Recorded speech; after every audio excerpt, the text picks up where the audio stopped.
Assalamualaikum warahmatullahi wabarakatuh. Halo teman-teman, kembali lagi bersama saya Fardila Yaliambana dengan NPM 022723111215. Saya mahasiswa semester 3 program studi akuntansi Universitas Khairun. Nah, di sini saya sedang berada di Pasar Tradisional Gamalama Bahari Berkesan. Ya, lumayan sudah. Orang jual kadang satu hari dapat, satu hari juga tidak dapat. Kan tidak menentu, namanya dagang. Tidak menentu pemasukan dalam satu hari itu. Yang penting tong bisa mencukupi tempat hidup. Belum pernah menjualkan. Ya, cara menjualnya, iya sesuai aturan menjualnya. Kalau sepertinya di sana undang-undang dagang kan berapa persen? 10% tuh? Ya. Ya sesuai undang-undang dagang. Kalau sepertinya harga 10.000 ya palingan jual 15.000. Kalau harga 50.000 ya palingan modal 50.000 tuh. Iya. Ya palingan 80, 100 sebenarnya. Iya. Nah, jadi di sini saya akan menjelaskan tentang perspektif berdagang dalam tata cara syariah. Berdagang merupakan salah satu aktivitas yang dianjurkan dalam Islam karena memiliki nilai ibadah apabila dilakukan dengan tata cara yang sesuai dengan syariat. Rasulullah SAW sendiri adalah seorang pedagang yang dikenal jujur dan terpercaya. Dalam Islam, perdagangan bukan hanya sekedar mencari keuntungan materi, tetapi juga sarana untuk meraih keberkahan hidup serta mendukung kesejahteraan masyarakat. Nah, berikut adalah pembahasan mengenai tema ini. Yang pertama yaitu prinsip-prinsip dagang dalam syariah. Dalam poin-poinnya ada yang pertama yaitu kejujuran atau sidik. Kejujuran adalah prinsip utama dalam berdagang Islam. Pedagang harus memberikan informasi yang benar terkait barang dagangan, seperti kualitas dan usul barang dan asal-usul barang.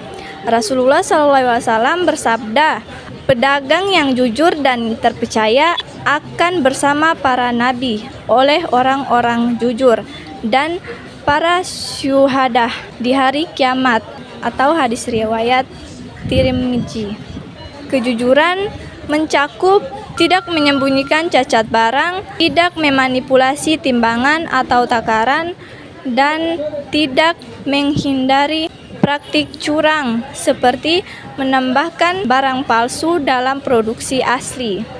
Yang kedua, ada larangan riba. Riba adalah tambahan yang diperoleh tanpa usaha yang sah dalam transaksi, seperti bunga dalam pinjaman. Dalam perdagangan, keuntungan yang diperoleh harus berdasarkan akad yang halal dan bebas dari unsur riba. Al-Quran melarang riba dengan tegas, dan Allah telah menghalalkan jual beli dan mengharamkan riba, atau dalam surah Al-Baqarah ayat 275. Yang ketiga, keadilan dalam transaksi. Islam menekankan bahwa perdagangan harus bebas dari eksploitasi atau ketidakadilan. Harga barang harus wajar, sesuai kualitas, dan tidak memberatkan pembeli. Hal ini mencakup larangan praktik penipuan seperti menaikkan harga secara tidak wajar atau ghabn. Yang keempat, menghindari gharar atau ketidakpastian. Gharar adalah segala bentuk ketidakpastian dalam transaksi yang dapat membagikan salah satu pihak. Contoh gharar adalah menjual barang yang belum dimiliki atau belum jelas kondisinya. Rasulullah SAW bersabda, "Janganlah engkau menjual sesuatu yang tidak ada padamu," atau hadis riwayat Abu Daud. Nah, yang kelima ada barang halal dan thayyib. Barang yang dijual harus halal secara hukum syariat dan thayyib, atau bagi yang digunakan. Menjual barang haram seperti minuman keras, daging babi, atau barang yang merusak moral masyarakat tidak diperbolehkan. Nah, pembahasan kedua yaitu etika dan akhlak dalam berdagang. Ada beberapa poin dalam etika dan akhlak berdagang, yaitu yang pertama, sikap ramah dan santun. Pedagang dianjurkan melayani pelanggan dengan sikap ramah, santun, dan tidak kasar. Rasulullah SAW menjadi contoh dengan akhlaknya yang lemah lembut saat berdagang, sehingga membuat pelanggan merasa nyaman. Yang kedua, ada memberi kemudahan dalam transaksi. Islam mendorong pedagang untuk memberikan kemudahan bagi pembeli, seperti memberikan kelonggaran pembayaran bagi yang membutuhkan. Rasulullah SAW bersabda, Allah akan merahmati seseorang yang memberi kelonggaran ketika menjual, membeli, dan menagih utang, atau dalam hadis riwayat Bukhari. Yang ketiga, ada tidak menimbun barang atau ihtikar. Praktik menimbun barang dengan tujuan menaikkan harga sangat dilarang dalam Islam. Hal ini dianggap merugikan masyarakat dan melanggar prinsip keadilan. Rasulullah SAW bersabda, barang siapa yang menimbun barang maka ia berdosa, dalam hadis riwayat Muslim. Yang keempat, ada transparansi dan kesepakatan jelas. Transaksi harus dilakukan dengan transparansi. Misalnya, pembeli harus diberi informasi tentang harga dan kondisi barang sebelum membeli. Semua akad harus disepakati bersama tanpa ada unsur paksaan. Pembahasan ketiga yaitu akad dalam perdagangan syariah.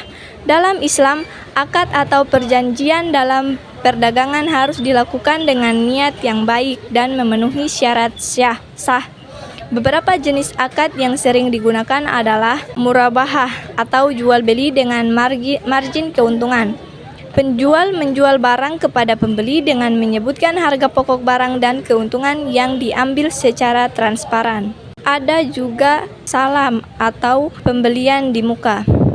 Pembeli membayar penuh di awal untuk barang yang akan diserahkan kemudian. Akad ini sering digunakan dalam sektor pertanian.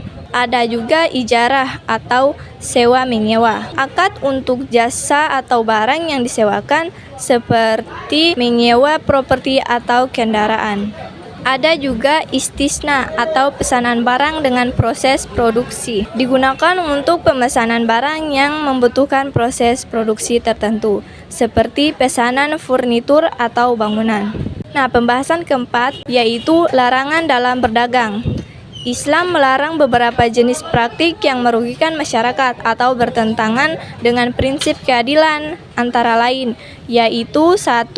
Menjual barang yang haram, misalnya alkohol, narkoba, atau produk yang merugikan konsumen.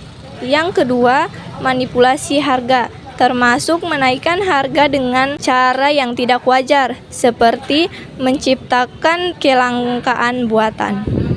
Yang ketiga, penipuan dan kebohongan, memberikan informasi palsu atau menyesatkan terkait barang dagangan. Yang keempat, spekulasi berlebihan atau maisir. Contohnya, menjual produk yang nilainya hanya bergantung pada spekulasi tanpa dasar. Yang kelima, ada manfaat berdagang dengan tata cara syariah, yaitu ada keuntungan berkah. Keuntungan yang diperoleh dari cara halal membawa keberkahan dalam kehidupan, baik di dunia maupun di akhirat. Ada kepercayaan konsumen.